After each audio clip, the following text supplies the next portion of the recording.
Hello friends, welcome to cooking language. இன்னைக்கு cooking லாங்குவேஜில் நம்ம பார்க்க போகிறது நண்டு கிரேவி.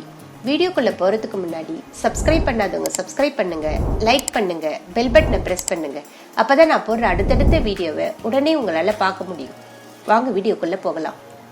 நான் 1/2 கிலோ நண்டு வாங்கி நல்லா க்ளீன் பண்ணிவிட்டு தண்ணியில் மஞ்சள் தூள் போட்டு அதில் நண்டை போட்டு வச்சுருக்கேன். இப்போ நான் ஒரு மிக்சி ஜார் எடுத்துக்கிட்டேன். அதில் 1/4 முடி தேங்காவை பத்தையாக திருகி வச்சுருக்கேன். இப்போ இதை மிக்சி ஜாரில் நம்ம சேர்த்துக்கலாம்.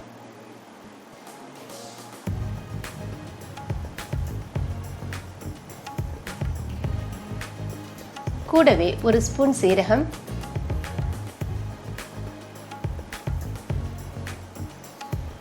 1 ஸ்பூன் சோம்பு,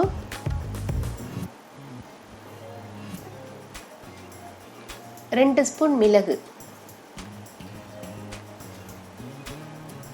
இதுங்க கூடவே நான் 2 பச்சை மிளகாவையும் சேர்த்துக்கிறேன். இப்போ இது எல்லாத்தையும் நல்லா நம்ம மைய அரைச்சி எடுத்துட்டு வந்துடலாம். இப்போ நான் நல்லா மைய அரைச்சி எடுத்துட்டு வந்துட்டேன். இப்போ நான் ஒரு கடாய் வச்சுக்கிட்டேன். கடாய் காஞ்சதும் 3 ஸ்பூன் நல்லெண்ணெய் விட்டுக்கிறேன். ஏன் நல்லெண்ணெய் சேர்க்கிறேன்னாக்கா, நண்டே சூடு, அதனால நல்லெண்ணெய் சேர்த்து பண்ணுறது தான் நல்லது. அதனால நல்லெண்ணெய் சேர்த்துக்கோங்க. இப்போ எண்ணெய் காஞ்சதும் அதில் 1/2 ஸ்பூன் சோம்பு, 1/2 ஸ்பூன் வெந்தயம் சேர்த்துக்கிறேன். இப்போ வெந்தயமும் சோம்பும் நல்லா பொரிஞ்சு வர வரைக்கும் நம்ம வெயிட் பண்ணலாம். இப்போ நல்லா பொரிஞ்சு வந்துடுச்சு. இப்போ இது கூட நான் ஒரு பெரிய வெங்காயத்தை சின்ன நறுக்கி வச்சிருக்கேன், அதை சேர்த்துக்கலாம். இப்போ இது எல்லாத்தையும் நல்லா நம்ம கலந்து விட்டுக்கலாம். வெங்காயம் கோல்டன் ப்ரௌன் வர வரைக்கும் நம்ம நல்லா வதக்கி எடுத்துக்கலாம். வெங்காயம் நல்லா வதங்கி வந்துடுச்சு. இப்போ இந்த வெங்காயத்து கூட நான் 1 ஸ்பூன் இஞ்சி பூண்டு பேஸ்ட்டையும் சேர்த்துக்கிறேன். இஞ்சி பூண்டினுடைய பச்சை வாசனை போகிற வரைக்கும் நம்ம நல்லா வதக்கி எடுத்துக்கலாம். இப்போ எல்லாம் நல்லா வதங்கி வந்துடுச்சு.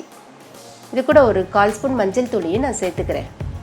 கூடவே 1 ஸ்பூன் மிளகாய் தூளையும் சேர்த்துக்கிறேன். நான் இங்கே குழம்பு மிளகாய் தூள் சேர்த்துருக்கேன். உங்ககிட்ட குழம்பு மிளகாய் தூள் இல்லைனாக்கா 1 ஸ்பூன் மிளகாய்த்தூள், 1 ஸ்பூன் தனியாத்தூள், 1/4 ஸ்பூன் ஜீரகத்தூளை சேர்த்துக்கோங்க. இப்போ இது எல்லாத்தையும் நல்லா நம்ம கலந்து விட்டுக்கலாம். இந்த மிளகாய்த்தூளினுடைய பச்சை வாசனை போகிற வரைக்கும் நம்ம நல்லா வதக்கி விட்டுக்கலாம். இப்போ நான் ஒரு பெரிய தக்காளியை சின்னதாக நறுக்கி வச்சுருக்கேன், அதே இது கூட சேர்த்து நம்ம எல்லாத்தையும் நல்லா கலந்து விட்டுக்கலாம். தக்காளி நல்லா வெந்து வர வரைக்கும் நம்ம இது வதக்கிக்கினே இருக்கலாம். இப்போ இந்த கிரேவிக்கு தேவையான உப்பையும் நான் சேர்த்துக்கிறேன். இப்போ இது எல்லாத்தையும் நம்ம நல்லா கலந்து விட்டுக்கலாம். வெங்காயம் தக்காளி எல்லாம் நல்லா வந்தால் தான் நம்ம கிரேவி நல்லா இருக்கும். அதனால் ஒரு மூடி போட்டு ஒரு 5 நிமிஷம் இதை வேக விடலாம். 5 நிமிஷத்துக்கு பிறகு வெங்காயம் தக்காளி எல்லாம் நல்லா வதங்கி தொக்கு பதத்துக்கு வந்திருக்குது. இப்போ இது கூட நம்ம அரைச்சி வச்சிருக்கோம் இல்லையா விழுது, அதை இதில் சேர்த்துக்கலாம். இப்போ இது எல்லாத்தையும் நல்லா நம்ம கலந்து விட்டுக்கலாம். இந்த ஸ்டேஜில் நீங்கள் உப்பு செக் பண்ணுறதுனால செக் பண்ணிக்கலாம். உங்களுக்கு காரம் பத்தலைனாக்கா நீங்கள் ஒரு 1/2 ஸ்பூனோ இல்லை 1 ஸ்பூனோ மிளகாய் தூளை நீங்கள் சேர்த்துக்கலாம். இப்போ இது எல்லாத்தையும் நல்லா கலந்து விட்டுருங்க.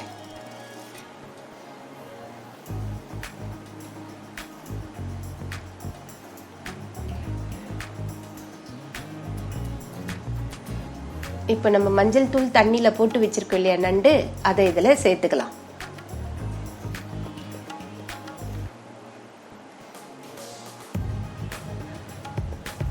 இப்போ இது எல்லாத்தையும் நல்லா கலந்து விட்டுக்கலாம். மசாலா நண்டில் படுற அளவுக்கு கலந்து விட்டுக்கோங்க. இப்போ இந்த நண்டு வேகிறதுக்காக நான் ஒரு 1.5 டம்ளர் தண்ணியை நான் சேர்த்துக்கிறேன்.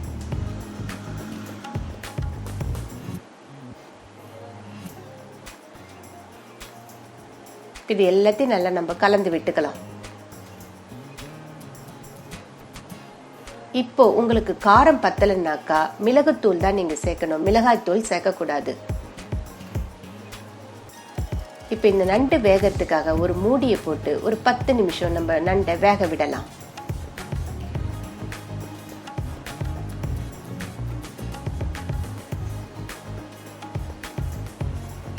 பத்து நிமிஷத்துக்கு பிறகு நண்டு நல்லா வெந்து வந்திருக்கு, கிரேவியும் நல்லா திக்காகி வந்திருக்குது. உங்களுக்கு இந்த ஸ்டேஜில் நீங்கள் இறக்கிறதுனா இறக்கலாம், இல்லை ஒரு 10 நிமிஷம் விட்டிங்கன்னா ஒன்றும் கிரேவி திக்காக வரும் நம்மளுக்கு. இந்த நண்டில் வந்து B12 இருக்கு, அதோடு இல்லாமல் ஜிங்க் கண்டென்ட்டும் இருக்கிறதுனால நம்ம உடம்புக்கு ரொம்ப நல்லது. பெரியவங்களுக்கோ இல்லை குழந்தைங்களுக்கோ நம்ம சளி பிடிச்சதுன்னா இந்த நண்டை ரசமாவோ இல்லை இது போல் கிரேவியாவோ நம்ம பண்ணி கொடுக்கலாம். அதனால் வாரத்துக்கு ஒரு முறை நண்டை கம்பல்சரியாக எடுத்துக்கிறது ரொம்ப நல்லது. இந்த வீடியோ உங்களுக்கு பிடிச்சிருந்துன்னா லைக் பண்ணுங்கள், ஷேர் பண்ணுங்கள், சப்ஸ்கிரைப் பண்ணுங்கள். உங்களுடைய கமெண்ட்ஸை எனக்கு சொல்லுங்கள்.